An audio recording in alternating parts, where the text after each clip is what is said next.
إن الحمد لله نحمده ونستعينه ونستغفره ونستهديه ونتوب إليه ونعوذ بالله من شرور أنفسنا ومن سيئات أعمالنا من يهده الله فلا مضل له ومن يضلل فلا هادي له أشهد أن لا إله إلا الله وحده لا شريك له وأشهد أن سيدنا ونبينا محمدا عبده ورسوله لا نبي بعده نصلي ونسلم على حبيبنا المصطفى وعلى رسولنا المجتبى محمد صلى الله عليه وسلم وعلى آله ومن استنى بسنته إلى يوم الدين اللهم انفعنا بما علمتنا وزدنا علما وتقا يا رب العالمين. Para jamaah yang dimuliakan Allah Subhanahu wa taala, alhamdulillah wa syukurillah, dengan izin dan karunia Allah kita masih diberikan kesempatan untuk bisa bertemu kembali dalam rangka untuk menuntut ilmu, dan kita berharap, kita berdoa selalu kepada Allah yang Maha Agung yang melihat kita sekarang para jamaah sekalian. Semoga Allah memberikan kita memberikan kita istiqomah, memberikan kita kemudahan dalam menuntut ilmu agama, mengamalkannya, mendakwahkannya, dan bersabar ketika melakukan hal itu. Salawat dan salam tidak lupa kita tujukan kepada Nabi besar Muhammad sallallahu alaihi wasallam, kepada keluarga beliau, kerabat beliau, dan seluruh pengikut beliau hingga hari kiamat kelak. Kita berdoa semoga Allah Subhanahu wa taala menjadikan kita termasuk hamba Allah yang berhak menerima syafaat Nabi Muhammad sallallahu alaihi wasallam. Para jamaah yang dimuliakan Allah Subhanahu wa taala, pembahasan kita ini materi berkenaan dengan muamalah. Kita belajar fikih itu banyak pembahasannya. Ada masalah ibadah, ada masalah muamalah, nanti ada masalah qada, bermacam-macam. Yang kita bahas sekarang adalah masalah muamalah, artinya interaksi sosial. Di antaranya lebih mengerucut lagi masalah sesuatu yang biasa dilakukan oleh kita, itu masalah jual beli. Materi ini para jamaah sekalian sebenarnya kalau merujuk ke dunia internasional, orang Sunni ataupun orang Syiah, itu kalau di muktamar internasional juga ketika ditanya, loh kamu kok ikut di sini sama dengan ulama-ulama sunnah yang lainnya, ya, dalam masalah perekonomian, karena menurut mereka sama saja begitu. Artinya ini termasuk materi yang sebenarnya universal. Cuma penerapan di lapangan bisa berbeda-beda, ya, bisa dalam artian penerapan muamalah. Jadi kan ada fikih ya. Kemudian ketika diterapkan di lapangan itu bisa berbeda antara misalnya Malaysia, Indonesia, atau Pakistan misalnya, atau bahkan Bahrain. Ya. Tapi kita mencoba tidak terlalu teknikal ya. Kita coba teori yang sifatnya sederhana saja. Ya, sederhana, karena ilmu jual beli ini termasuk ilmu yang wajib kita pelajari para jamaah, karena kita setiap hari ya selalu berjual beli. Dan Ibnu Qayyim al-Jauziyah mengatakan di antara ilmu yang wajib untuk dipelajari seseorang adalah ilmu yang dia itu terlibat di dalamnya. Ya, seseorang itu nggak bisa kita ini mengatakan bahwasanya, oh saya tidak perlu belajar jual beli karena itu hanya khusus untuk para ekonom muslim. Tidak bisa. Ya. Kita sholat, kita perlu tahu ilmu sholat. Kita berpuasa, kita perlu tahu ilmu puasa. Kita jual beli, kita pun harus tahu ilmu jual beli. Ya. Cuma dalam muamalah ini para jamaah sekalian, ya, dalam masalah muamalah khususnya jual beli, ini lebih sederhana karena hukum asalnya boleh. Beda dengan ibadah. Ibadah hukum asalnya terlarang kecuali ada dalil yang membolehkan untuk melaksanakan ibadah itu. Tapi kalau muamalah seperti ini, jual beli diantaranya adalah hukum asalnya boleh, kecuali ada dalil yang melarang. Ya. Namun ada pengecualian lagi, yaitu apa? Tergantung keadaan dan lingkungan dan kondisi. Ya. Nah, jadi kita bisa memakai kaidah itu kalau memang kita sudah banyak mengerti tentang dalil sebenarnya. Tapi intinya ya kita ingat sajalah, kalau kita daripada susah-susah, kita ingat fas'alu ahla dzikri in kuntum la ta'lamun. Jadi firman Allah Subhanahu wa taala, bertanya kepada ulama jika kalian tidak mengetahui. Jangan sampai kita para jamaah sekalian trial and error, ya. Nyoba dulu salah baru dikoreksi. Ya, jangan seperti itu. Ya, bukan ilmu katon istilahnya ya. Kalau sebagian orang di negeri kita coba-coba dulu, bukan. Ya, kita harus sebelum kita melangkah kita harus tahu ilmunya. Makanya kan Imam Bukhari mengatakan bab al-ilmu qabla al-qauli wal amal.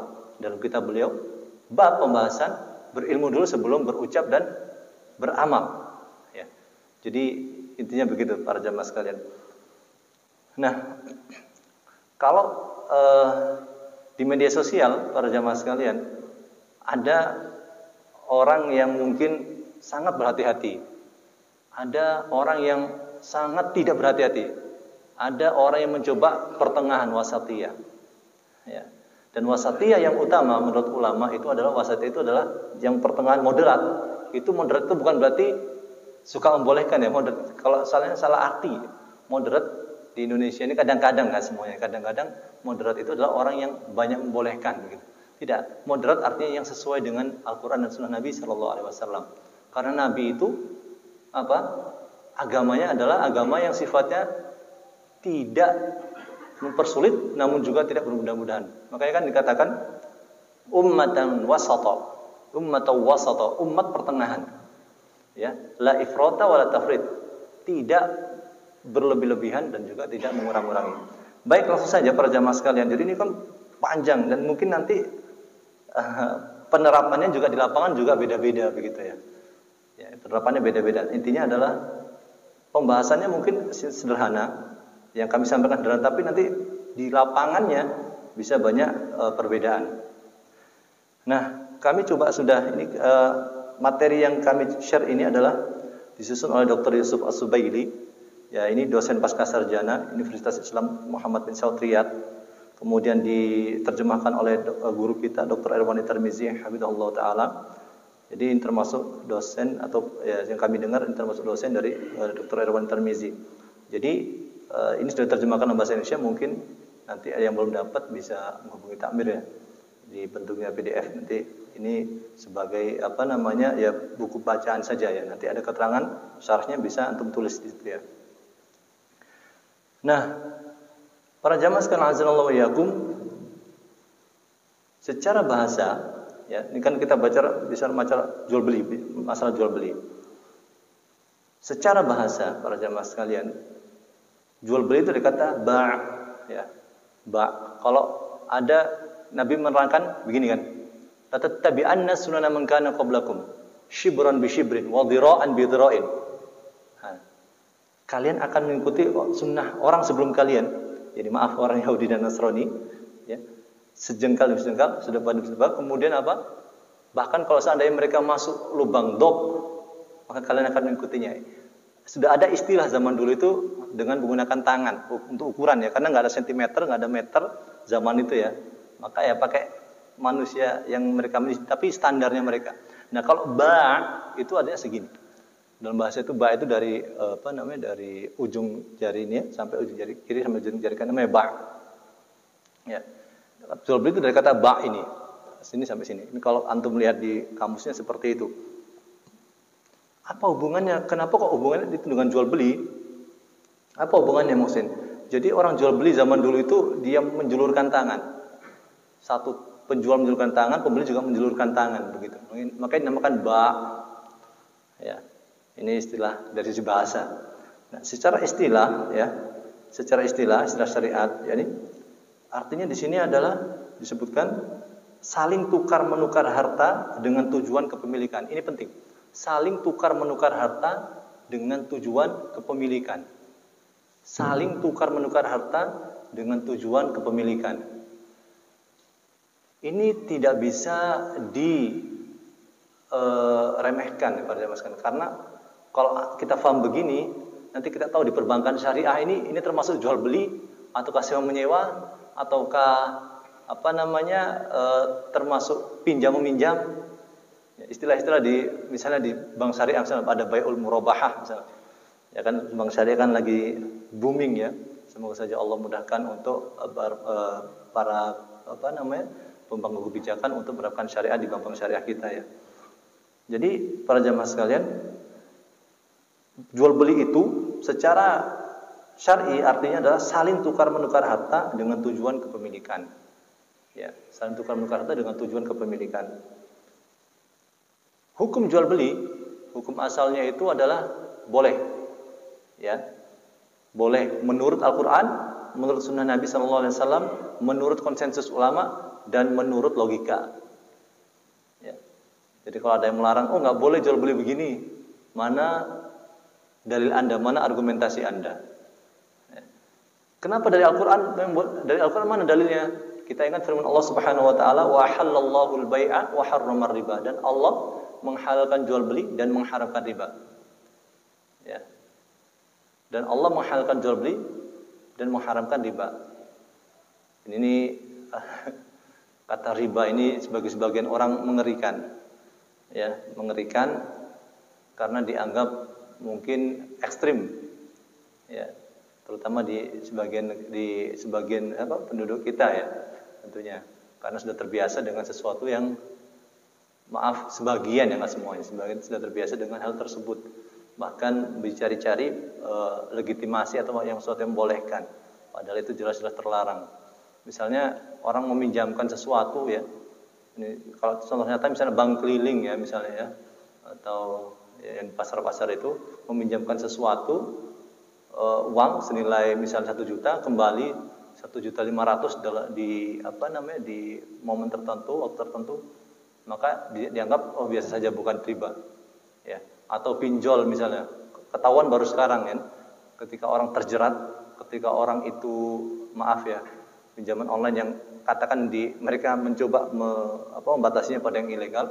Kita lihat sampai ada yang bunuh diri pada jamaah sekalian di Jawa Tengah itu gara-gara apa? Pinjaman online ilegal itu ya. Baru ketahuan efek dari bahaya riba itu. Ya. Sudah dibilang tapi tidak percaya. Ya. Jadi ini yang pertama. Pinjam meminjam ya. Kalau kalau kita paham istilah ini para jamaah, tukar menukar harta tujuan kepemilikan, kita kalau paham bahwasanya tujuan jual beli itu adalah yang namanya mendapatkan keuntungan, maka kalau minjam itu tujuan utamanya adalah tolong menolong, benar. Masuk akad tolong menolong. Jadi kalau ada orang meminjami sesuatu, yang meminjami uang misalnya, tujuannya untuk mendapat keuntungan, berarti dia keluar dari tujuan utama tolong menolong itu. Ya. Nah, kembali ke pembahasan kita, ini dalil yang pertama, kenapa jual beli itu dibolehkan? Ya, setelah Baqarah ayat 75. Kemudian yang kedua, dalil hadis Nabi SAW. Jadi Nabi menyebutkan di sini di hadis riwayat Bukhari dan Muslim ya, al-bayyi'ani bil khiyari ma lam yatafarraqa fa in sadaqa wa bayyana burika lahum fi bai'ihima wa in katama wa kadaba muhiqat barakatu bai'ihima. Dua orang yang berjual beli itu masih ada opsi untuk melanjutkan jual beli atau membatalkannya. Ya. Opsi melanjutkan jual beli atau membatalkannya selama mereka belum berpisah.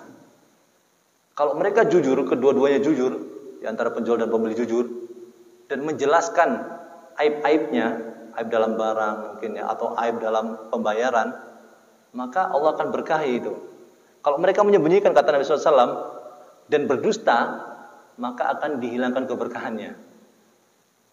Nah, di sini para jamaah sekalian, azanallahu wa iyyakum, ya kita sering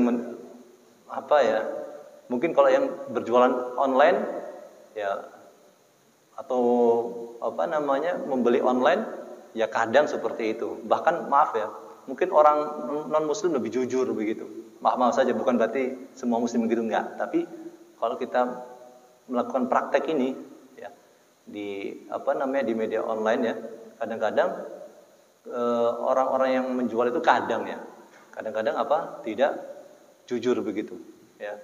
Padahal efeknya apa? Pertama, dia mengambil harta orang dengan cara yang batil. Padahal Allah mengatakan, la taqulu amwalakum bainakum bil batil illa an takuna tijaratan an taradhim minkum. Jangan kalian makan harta sama kalian dengan cara yang batil. Ya, kecuali melalui perniagaan yang didasari rasa ridho. Ya. Jadi tapi kita lihat ya para jamaah sekalian, antum beli mobil, antum beli motor, ya. Mungkin sehari dua hari nggak ada masalah, tapi berikutnya hari-hari berikutnya suka jajan misalnya. Katanya bagus, ya. Katanya nggak ada masalah, katanya pemakaian perempuan, macam-macam lah ya. Ya, katanya cuma butuh uang dijual, padahal faktanya nggak begitu. Karena apa?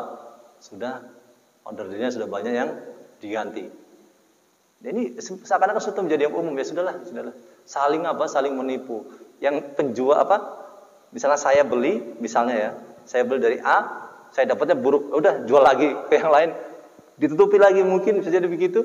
Terus begitu. Berarti apa? Nanti di akhirat itu, makanya apa? Di akhirat itu lama itu apa? Saling ambil pahala, saling setor dosa.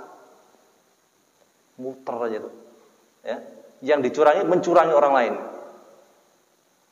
Ya. Seperti ospek ya. Ospek ya. Ospek tuh naik tuh, ya, dia dikerjai atas apa? Seniornya kan. Nanti dia bikin senior, dia kerjai lagi kan. Itu hati yang buruk. Hati yang buruk, naudzubillah min dzalik.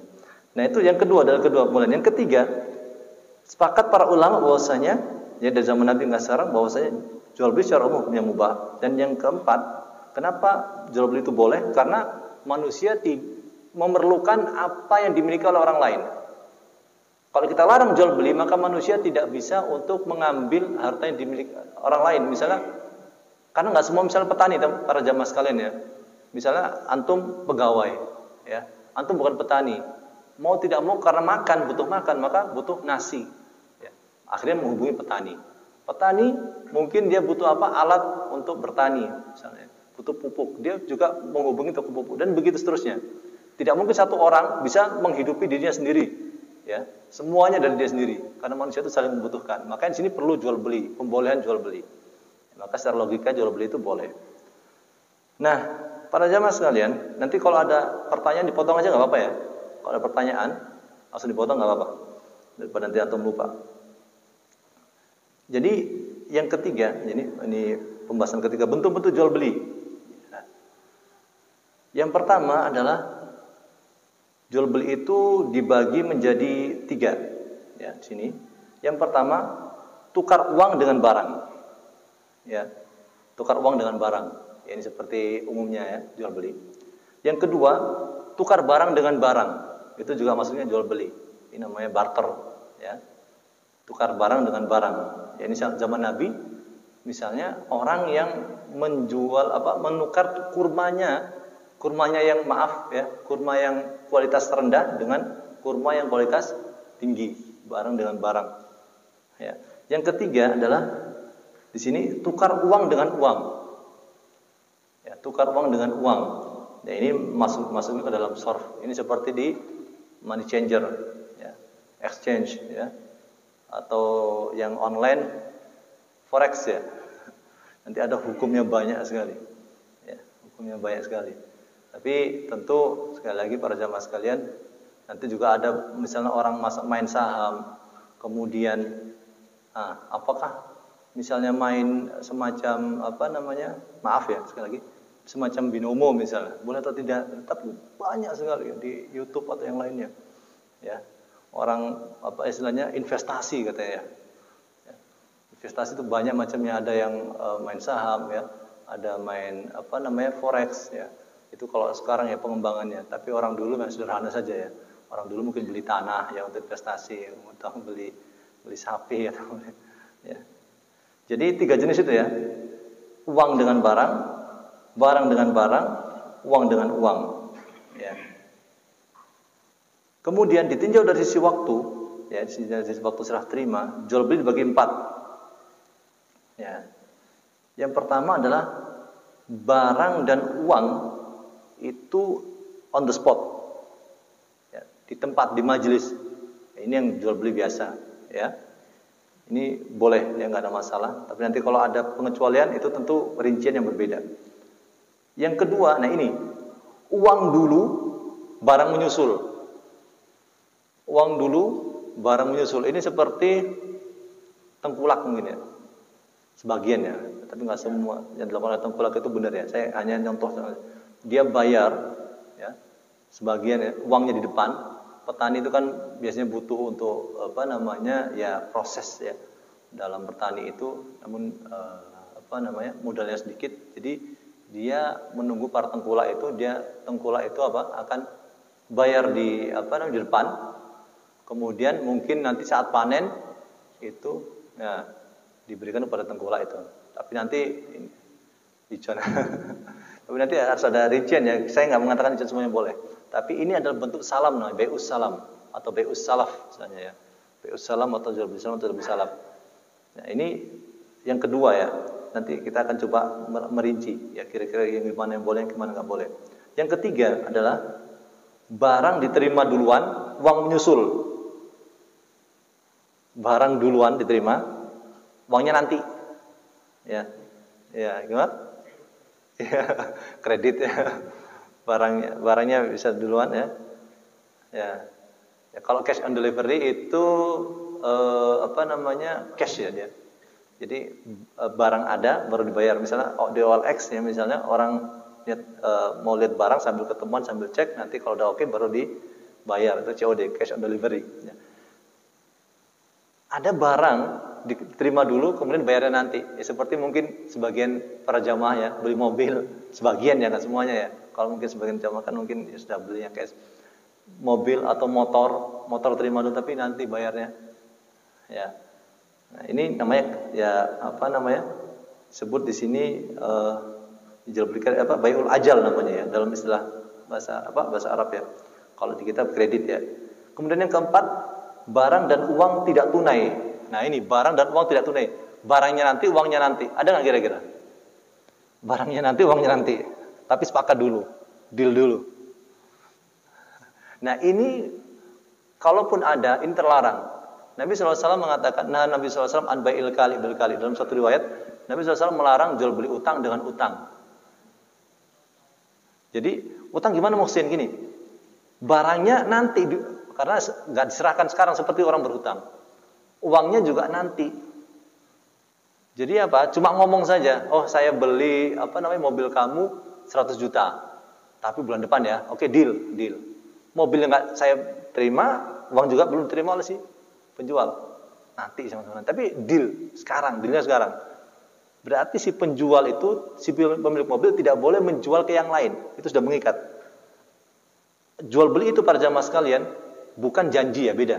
Janji jual itu nggak mengikat. Kalau sudah jual beli itu berarti sudah mengikat. Ya, barang tidak boleh ya. Berarti kalau itu yang pemilik mobil Ustaz Ya. Ya.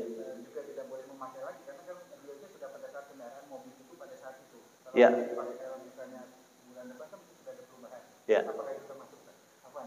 Iya, betul. Pertanyaan bagus sekali. Jadi kalau begitu maksudnya nggak bisa dong dipakai. Ya iya begitu. Tapi fakta di lapangan tetap dipakai. Makanya kan Nabi melarang.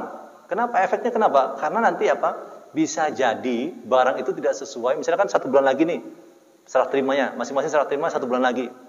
Ya, bisa jadi bulan depan itu mobilnya sudah maaf ya, ringsek atau rusak. Ya, uangnya juga bisa jadi uangnya nggak ada. Makanya Nabi melarang pokoknya. Jadi antum ada 3 pilihan. Cash, uangnya ada, barang ada, pertemuan ganti, tukar, ya.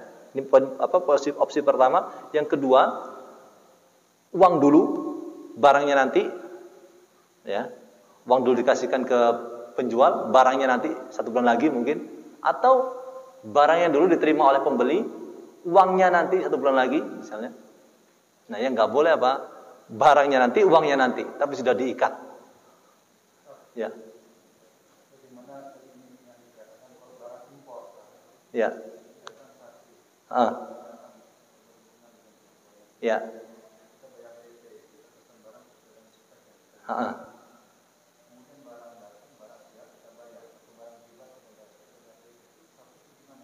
Ya. Jadi kalau merujuk ke syariat ya, kita lihat barangnya misalnya dirakit di luar negeri misalnya, itu boleh dikecualikan karena istisna namanya. Istisna, ya, istisna minta dirakit. Misalnya kan orang maaf ya, misalnya dia inden ya, dia DP, ya, dia DP, ya. Kemudian ketika sudah dirakit, dikirim ke Indonesia, terima baru dibayar semuanya, boleh. Atau misalnya rumah, ya, masih bentuk tanah, ya, dia DP ke developer, ya, rumahnya belum ada, tapi udah deal, ya. Jadi nanti per termin kah, ataukah modelnya per per bulan dia pakai pihak ketiga dah, yang lain itu nanti maksudnya ke dalam istisna namanya. Tapi ingat, ya kalau misalnya di maaf ya, kalau misalnya di developer, ya terkadang memakai misalnya bank yang sifatnya ribawi. Nah ini bermasalah. Maksudnya gimana Muhsin? Saya nggak punya uang sebagai pembeli, ada developer. Developer itu cepat balik modalnya, kenapa? Karena dia sebenarnya cepat, karena kalau dia udah ada yang deal dengan bank, maka bank akan langsung bayar cash, biasanya ya, bayar cash ke si developer. Ya, nanti tinggal urusan pembeli dengan si bank ini, ya, atau yang memberikan pendanaan. Cuma masalahnya para jamaah sekalian, ketika ada keterlambatan membayar, nah ini ada dendanya begitu. Ya ini yang mungkin ya harapan kami ke depannya Bank Syariah bisa menangani ini. Harapannya, tapi nggak tahu saya prakteknya ya. Harapannya sih bisa menangani ini. Artinya, lah terus mungkin kalau nggak ada denda nanti orang itu malas-malasan. Orang itu malas-malasan. Bukan dengan cara seperti itu sebenarnya. Ya, bukan dengan cara seperti itu untuk mendidik konsumen ini. Ya, bisa apa? Bisa dengan dipegang ya. Sertifikat itu kan misalnya bank sudah megang sertifikat dari si misalnya ya, dari si developer. Maka apa? Kalau terjadi apa-apa, maka si bank ini menjual lagi ke yang lain rumah itu. Kalau misalnya sampai 3 kali 4 kali nggak bayar, ya nggak bayar dan memang tidak ada etikat baik ya, tidak ada istilahnya datang ke bank untuk minta restrukturisasi atau gimana, memang kelihatan lari-larian begitu ya. Ya, engkau seakan-akan kucing-kucingan gitu ya. Ya. Dengan pihak bank, maka bisa apa? Bisa dengan cara kita dimegang jaminan itu. Nanti kalau dijual para jamaah sekalian, tetap si pembeli ini berhak mendapatkan bagiannya kalau memang masih ada sisa dari hasil penjualan. Ya ini, tapi sekali lagi ini susah ya, dalam artian sebagai sebagian orang itu berat gitu. Tapi ya kita berusaha semaksimal mungkin untuk ya mencoba menerapkan begitu ya syariat ini ya ya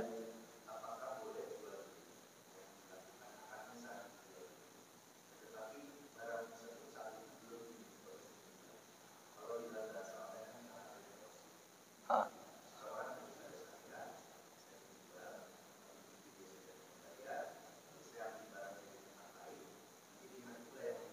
Ya.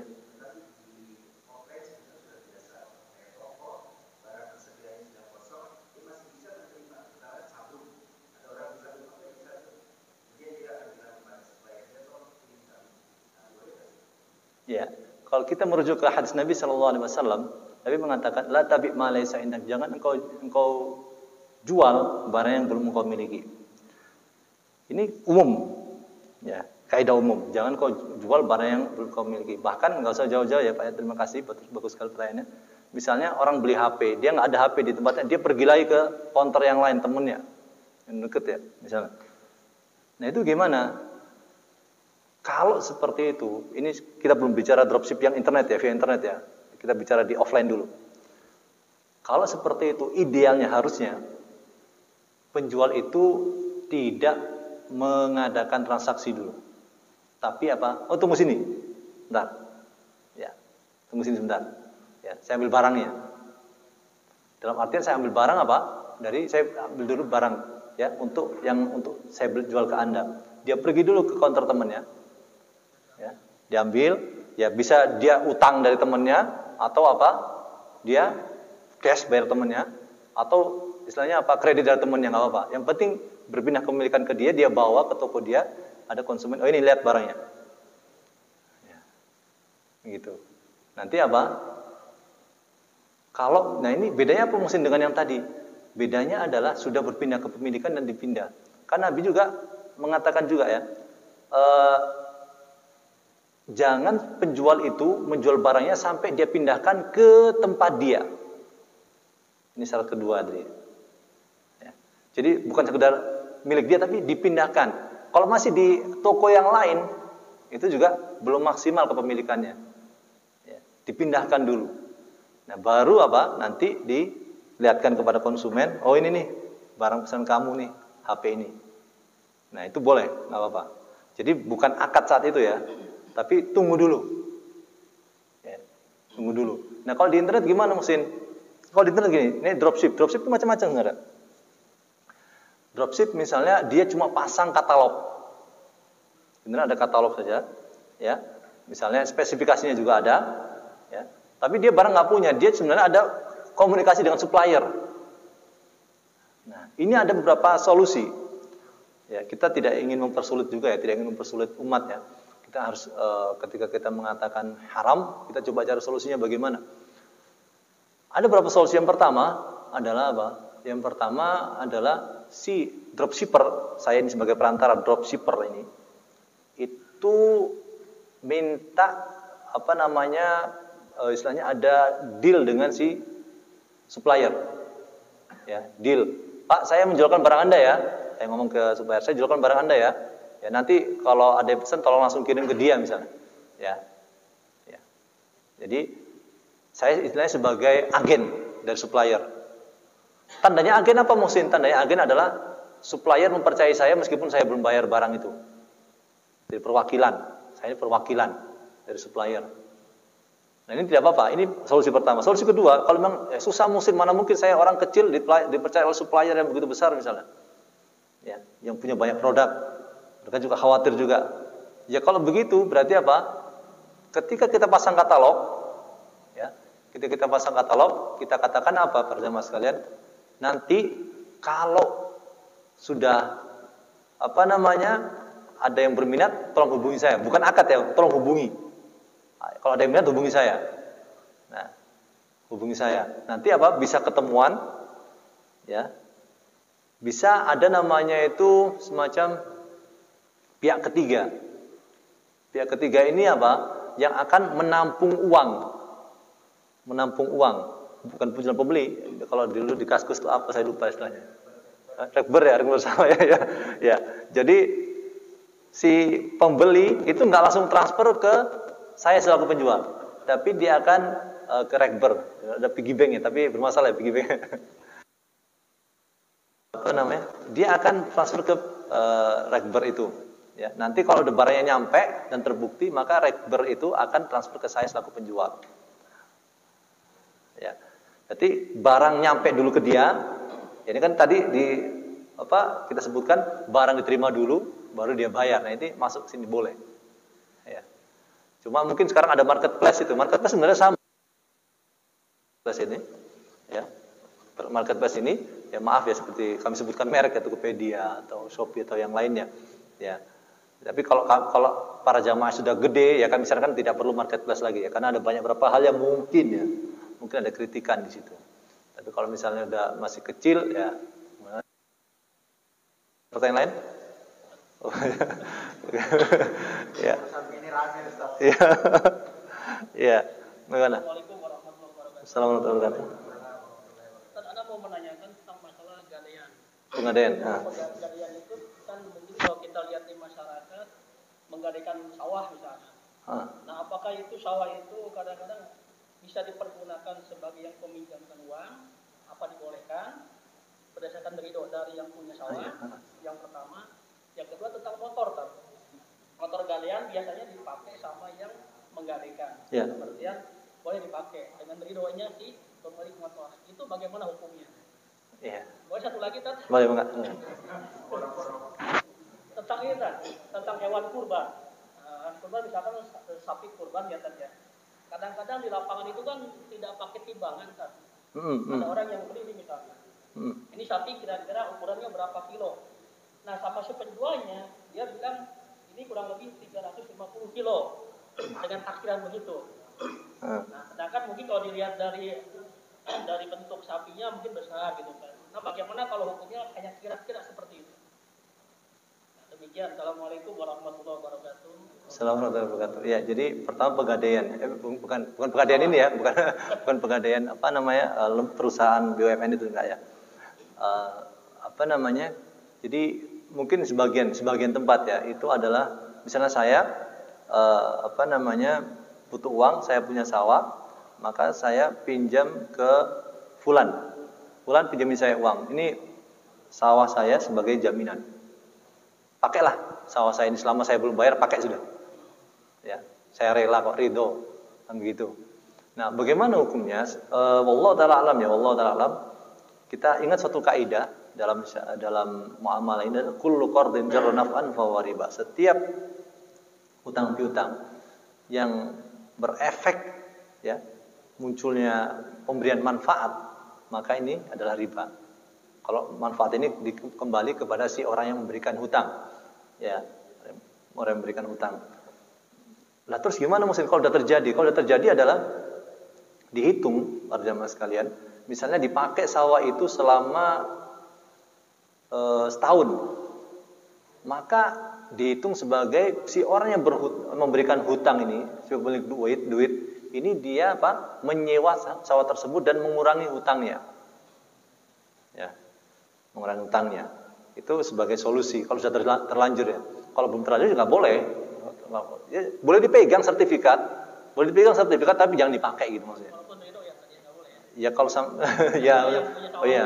meskipun saling ridho ya antara si orang yang berhutang sama orang yang memberikan hutang itu belum bisa sampai menghalalkan hal itu. Ini yang pertama. Yang kedua berkenaan dengan motor, pemakaian motor. Sebenarnya mirip, cuma kalau dipanasi boleh ya. Dipanasi boleh. Ya, dipanasi boleh. Nggak mau kan nanti kalau bahas ini nanti rusak ya. Dipanasi boleh. Sebagian ulama zaman dulu itu para jamaah sekalian membolehkan kalau misalnya kan ngasih rumput ya. Orang dulu kan nggak ada motor ya. Dalam buku fikih itu sebutkan apa? Misalnya hewan jadikan jaminan. Kuda misalnya. Nanti kuda ini apa? Ya pasti ngasih makan kan gitu sebenarnya. Kan kalau zaman dulu kan ya dijamin kan berarti dipegang benar-benar sama si pemberi hutang itu, bukan di rumah orang yang berhutang. Tidak, tapi dibawa begitu. Maka apa? Dikasih rumput. Nah, sebagian ulama bolehkan, boleh dipakai sekedarnya saja, ya, sekedarnya saja. Tapi sekali lagi, kalau motor kan beda, nggak pakai rumput dia ya kan, cuma dipanasi, ya. Ya, gimana? Iya, betul. Iya, nggak apa-apa dimanfaatkan, tapi ada hitung-hitungannya. Ada hitung-hitungannya. Bisa sewa ya tadi ya. Bisa sewa atau muzaraah atau musakoh bisa, ya. Jadi istilahnya bibitnya dari siapa yang mengerjakan. Jadi tetap ada, iya. Jadi sertifikat dipegang oleh orang yang memberikan hutang, ya. Namun nanti daripada mubadir nih, ya, maka apa? Ya sudah dimanfaatkan. Memang betul Umar bin Khattab itu ya punya kebijakan. Ada tanah nganggur. Ya, seingat kami sekitar 3 tahun, maka akan diambil alih oleh negara. Oh, terserah kamu mau investasi kayak mau apa, kalau kamu nggak, kalau seperti mungkin zaman Umar ya, mungkin saya nggak tahu. Kalau melihat di perumahan-perumahan itu rumah sengaja dibiarkan begitu sampai roboh, ya sampai dimakan itu, sudah. Nah, itu diambil negara itu. Kalau zaman Umar bin Khattab ya nggak tahu sekarang itu urusan lain saya nggak tahu. Ya, karena bumi Allah ini apa? Harus dimanfaatkan. Walladzi khalaqalakum ma fil ardi jami'an. Dialah Allah yang menciptakan untuk kalian apa yang di bumi semuanya. Ya, maka nggak boleh tanah itu idle gitu, nggak boleh sebenarnya. Ya, idealnya begitu. Solusinya nggak apa-apa, dimanfaatkan tapi nanti ada hitung-hitungannya. Kamu nyewa kasih pemerintah ataukah nanti kita bagi hasil kah? Bagaimana? Nggak ada masalah. Begitu. Ya, daripada badir nggak ada masalah dipakai, tapi ada hitung-hitungannya, bukan apa? Hanya keuntungan si orang yang memberikan hutang saja. Begitu, ya. Bisa nanti mengurangi utangnya bisa, nggak ada masalah, ya, begitu. Ya, tadi apa yang ketiga? Kita tentang sapi itu berat badan sapi. Oh, itu namanya taksiran ya. Ulama fuqaha itu ada yang mengatakan begini, boleh bagi orang yang sangat mahir, ingat ya, sangat expert untuk melakukan taksiran. Zaman dulu orang ukur tuh dengan gini, sok. Ya, ada dulu ya. Oh, itu? Ada suara? Oh beda, oh maaf. Ya, maaf. Ya, baik. Jadi para jamaah sekalian, mana tadi saya lupa. Sok ya. Jadi orang dulu itu ukurannya kan sekali lagi mereka tidak ada kilogram, tidak ada liter. Mereka pakai apa yang Allah berikan, yaitu tangan ini untuk mengukur. Makanya kan ada 4 mud. Ada 4 berarti satu sok itu 4 gini, 1, 2, 3, 4. Misalnya kalau orang zakat fitrah hitungannya atau orang itu kafaroh misalnya, dia pakai ukuran tangan dan zaman Nabi pun begitu, ya. Nah, tapi ulama fikih mengatakan, sekali lagi ulama fikih mengatakan, boleh orang yang sudah sangat expert, sangat ahli untuk melihat ini ukuran ini misalnya 5 sok misalnya. Berarti 20 mud. 1 mud tuh begini. Tapi orang Arab ya, orang Arab mungkin agak besar dari tangan saya zaman itu ya. Zaman agak besar ya. Jadi apa namanya? Tapi tapi sekali lagi ini bagi sangat expert sama seperti sapi itu. Ya. Sama seperti sapi. Cuma sekarang ini kalau kami sarankan sih kita mau paling aman adalah kita ukur ulang. Tapi ada masalah lagi, sapi dari Bali dikirim untuk kurban di Bogor turun, mungkin bisa jadi stres di jalan ataupun mungkin penanganan di jalan. Nah itu gimana dong Musin? Nah, ini banyak nih, ada pertanyaan dari beberapa takmir ya berkenaan dengan gimana jamaah ini, apakah takmir menyediakan uang, jemaah setor belakangan atau gimana? Ini banyak ya. Bahkan saya diundang secara khusus satu masjid. Nanti diskusi. Ada dulu.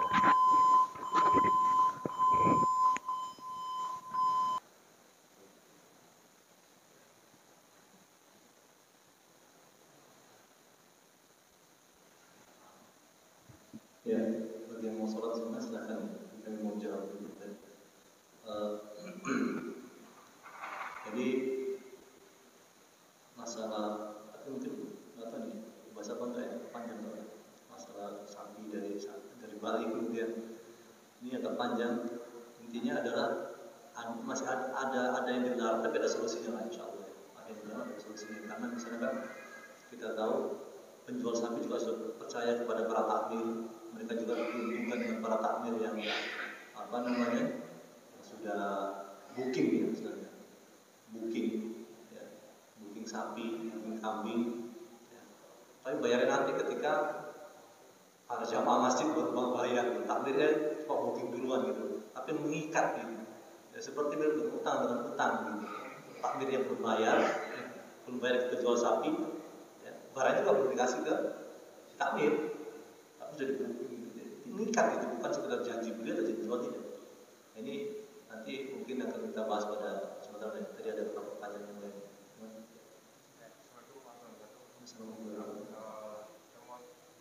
Tanya sedikit Ustaz. Kita kan sependek kita tahu ya kalau transaksi emas itu harus cash, kita bayar atau kita pegang. Nah ini jujur aja Ustaz, kemarin ada teman saya yang saya sebut saja dari bank syariah menawarkan namanya produknya investasi emas. Jadi dalam artian misalnya saat ini harga terjual emas 1 juta. Nah itu saya bisa DP misalnya dengan 100.000, kemudian sisanya 100.000 itu saya cicil. Nah apakah transaksi seperti itu siapa hukumnya? Maaf kalau boleh tahu emasnya antum pegang atau enggak? Enggak, jadi dapat semacam sertifikat dulu, nanti kalau udah lunas baru saya serahkan, baru saya dapat emas. Ya. Nabi SAW menyampaikan adabu bid-dab wal fiddatu bil fiddati wal burru bil burri wasyairu bil syairi wat tamru bit tamri wal milhu bil milhi mislan bi mithlin yadan bi yadin fa in ikhtalafat hadhihi al ajnas fa bi'u kayfa syi'tum idza kanat yadan bi yadin. Nabi menyebutkan ada 6 komoditi riba ya dalam istilah kita komoditi riba, ada emas, perak, bur ya, bur itu gandum bur, syair jenis gandum juga, kemudian garam, kemudian kurma. Itu ada 6 komoditi riba. Nabi mengatakan mislan bimislin, harus sama persis kalau ditukar. Ya dan biadin, cash. Ya. Nah, ulama fikih membagi 2 kelompok. Pertama kelompok mata uang atau uang ya. Kemudian kelompok sesuatu yang disimpan lama, bahan makanan pokok dan disimpan lama. Jadi dari hadis itu ada 2 kelompok besar. Pertukaran emas dengan emas itu mensyaratkan adanya persamaan ukuran dan mensyaratkan adanya cash. Pertukaran emas dengan perak itu hanya mensyaratkan satu saja, yaitu cash. Nah, uang ini masuk yang mana? Uang ini adalah ulama menggolongkan masuk ke dalam emas dan perak. Jadi golongan mata uang ini, dolar, rupiah, euro. Jadi kalau ditukar antara emas dengan uang itu nggak harus sama ukurannya. Ya nggak mungkin 1 juta gram sama 1 juta rupiah, nggak harus sama. Tapi apa? Misalkan harus cash. Ya, jadi cash. Artinya apa? Saat itu ada uang, ada emas, ya, atau ditransfer on the spot, ya, on the spot ditransfer, kemudian emas diserah terimakan. Wallahu ta'ala alam ya. Mungkin istihad dari sebagian apa namanya? Wallahu ta'ala alam ya, pengawas kah atau apa namanya dewan syariah di bank tersebut membolehkan seperti ini. Jadi produk ini. Tapi kami pribadi ya condong sekali lagi. Ya, kami pribadi condong tidak menyetujui hal itu. Ya, tidak menyetujui hal itu karena bertentangan dengan hadis yang dohirin. Cuma mereka menyampaikan, ya setahu kami teman-teman itu menyampaikan alasannya ini bukan emas zaman dulu, zaman sekarang beda. Emas zaman dulu digunakan untuk sebagai alat tukar atau alat pembayaran kayak uang. Zaman sekarang emas itu bukan untuk alat pembayaran, dia itu komoditi biasa. Sama seperti barang lain, sama seperti mobil, sama seperti motor. Itu alasan, jadi perbedaan sudut pandang di situ. Kenapa kok bisa beda? Misalnya sebagian ulama mengatakan boleh, sebagian ulama di Indonesia mengatakan tidak boleh atau boleh dan tidak boleh.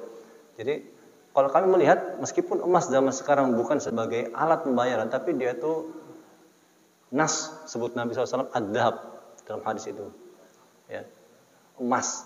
Ya. Dan beliau mensyaratkan apa? Ya dan biadin, tangan dengan tangan, ya dan tangan artinya, tangan dengan tangan itu cash maksudnya. Ya. Jadi tidak boleh ada yang tertunda. Bahkan pergi sebentar ke mobil untuk ngambil sisa, misalnya harga emas 2 juta, kemudian si pembeli bawa 1.500, dia masih kurang, saya ngambil dulu ke mobil deh 500.000. Ya, itu juga nggak boleh, harus ngambil dulu, ya supaya pas 2 juta, nanti balik lagi ke toko, nah gitu. Jadi kalau kami pribadi, ini sama juga ada praktek di pengadilan. Sekali lagi, ya kami tidak sekali lagi ini perbedaan di kawan-kawan, ya kawan-kawan mungkin ada penguasa dan tapi kami pribadi, kalau kami pribadi condong mengambil perkataan ulama yang bahwasanya kredit emas dan sejenisnya itu, ya termasuk juga sekarang apalagi kalau misalnya emasnya tidak dipegang, katakan di cashnya pun nanti cuma sertifikat saja atau dikatakan dititipkan di bank kustodian misalnya. Ya ini juga menjadi kadang-kadang sebagian mengkritisi, tapi sekali lagi ya kalau benar-benar kustodian itu ada nyata gitu ya. Nah ini baru mungkin bisa lah ya. Tapi kalau misalnya nggak jelas juga campur dengan banyak emas banyak orang, ini juga jadi masalah kadang-kadang. Karena nggak ada yang menjamin gitu. Ya, nggak ada yang menjamin. Jadi sekali lagi intinya adalah kami sekali lagi itu ijtihad mungkin ya dari beberapa DPS dan pengawas syariah atau mungkin dari DSN ya sekali lagi, tapi kami tidak berarti merendahkan mereka sama sekali tidak, tapi kami pribadi condong bahwasanya ini tidak atau belum sesuai dengan hadis tersebut, maka kami tidak menyetujui hal itu. Ya, gimana?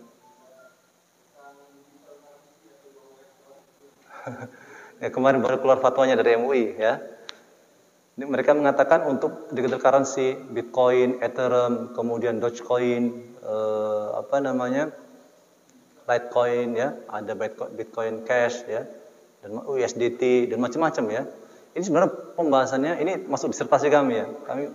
Kami enggak, insyaallah suatu saat kami akan jabarkan ini masuk disertasi kami. Kami menulis disertasi untuk S3 ini implementasi penggunaan mata uang ya di Indonesia, mata uang kripto, mata uang digital di Indonesia, aset digital di Indonesia itu bahasannya panjang sekali sebenarnya. Tapi secara umum ya, kita lihat Bitcoin ada underlying-nya enggak? Ada sesuatu yang misalnya menjadi backupnya enggak? Misalnya Bitcoin enggak ada backupnya misalnya. Ya. Nah, ini gimana? Nah, kalau MUI kan mengatakan haram menggunakannya sebagai alat pembayaran. Ini yang pertama. Kalau aset itu haram juga kecuali dengan beberapa perincian. Ya MUI ya, MUI baru sehari yang atau 2 hari yang lalu yang mengeluarkan fatwa di Istimewa Ulama itu. Nah, kalau kami condong kalau antum mau main itu maka pilihlah yang ada underlying-nya emas atau backupnya emas, seperti 1 gram misalnya. 1 gram. Di Indonesia itu ada, saya lupa satu ya. Saya lupa. Tapi Bapepti ini kan yang di Indonesia ini hanya 229 yang terdaftar ya untuk mata uang kripto. Kalau di luar negeri kan banyak. Tinggal kita pilih saja. Ya kalau bisa jangan yang tidak ada underlying-nya ya, seperti Bitcoin. Meskipun menguntungkan secara investasi mungkin menguntungkan karena terus naik Bitcoin dari yang sekian dolar sampai sekarang menjadi 900 juta dari satu koin. Tapi sekali lagi ya kaum muslimin bukan hanya keuntungan, tapi dilihat apakah ini sesuai syarat ataukah tidak. Begitu nanti akan kita bahas ya. Ada yang lain? Enggak? Kalau kita nabung kan banyak ya jadi prioritas, terus kita dikasih hadiah. Nabung. Nabung kemudian dikasih hadiah. Ya. Ya. Jadi nabung itu kan kalau kami sarankan para jamaah sekalian, kami sarankan silakan nabung di bank karena kan kita nyimpen di rumah juga ada sampai kita lihat di internet itu digigit rayap ya. Rayap sampai rayap. Jadi boleh nabung tapi pilih bank syariah kemudian yang wadiah. Jangan yang mudharabah saat ini wadiah. Wadiah itu syariah juga cuma suka ngasih kado gitu. Ya. Bilang ya, ini saya wadiah itu nitip, bukan mudharabah. Kalau mudharabah itu akad bagi hasil ya, ada akad bagi hasil. Ya kalau misalkan untuk saat ini ya, itu nitip dan kalau misalnya dikasih hadiah, ya terima kasih gitu. Atau bahkan permen di bank jangan pakai ya. Kalau perlu bawa air ya air sendiri gitu ya. Jadi ini saran saya begitu ya, saran saya begitu. Karena uang kita dipakai ya, uang kita dipakai artinya kita meminjami uang meminjami bank uang. Ya, meminjami bank itu uang, nanti kalau dia ngasih kita berarti pinjaman memberikan manfaat gitu maksudnya. Iya. Ya orang riba. Makanya bawa permen sendiri, bawa air sendiri ya ke bank ya. Gitu. Ya. Baik, nanti kita akan bahas ya, ini sangat menarik dan insyaallah kita akan bahas pada lanjutannya ya, kita insyaallah kita akan berapa PR yang sampai ke kami nanti untuk perincian. Dan terima kasih banyak para jamaah sekalian. Semoga saja semangat ini menunjukkan bahwasanya Allah ingin kebaikan buat antum sekalian. Semoga Allah Subhanahu wa taala melindungi kita dari berbagai macam varian corona yang di luar negeri sudah menyebar. Ya, Allah Maha Kuasa, Allah yang Maha menyembuhkan para jamaah sekalian. Semoga Allah Subhanahu wa taala melindungi kita, memberikan kita imunitas yang baik sebagaimana Allah memberikan imunitas kepada orang-orang sebelum kita sehingga mereka tetap selamat ya, tetap beribadah dengan baik. Dan semoga saja Allah Subhanahu wa taala memberikan kita rezeki ilmu, rezeki harta sehingga kita bisa beribadah dengan maksimal. Kemudian Allah Subhanahu wa taala segera mengembalikan keadaan kita seperti sebelum pandemi atau bahkan lebih baik dari itu. Kita tutup dengan kafaratul majlis. Subhanakallahumma wa bihamdika asyhadu an la ilaha illa anta astaghfiruka wa atubu ilaik. Wa sallallahu ala nabiyina Muhammad wa ala alihi wasallam. Wassalamualaikum warahmatullahi wabarakatuh.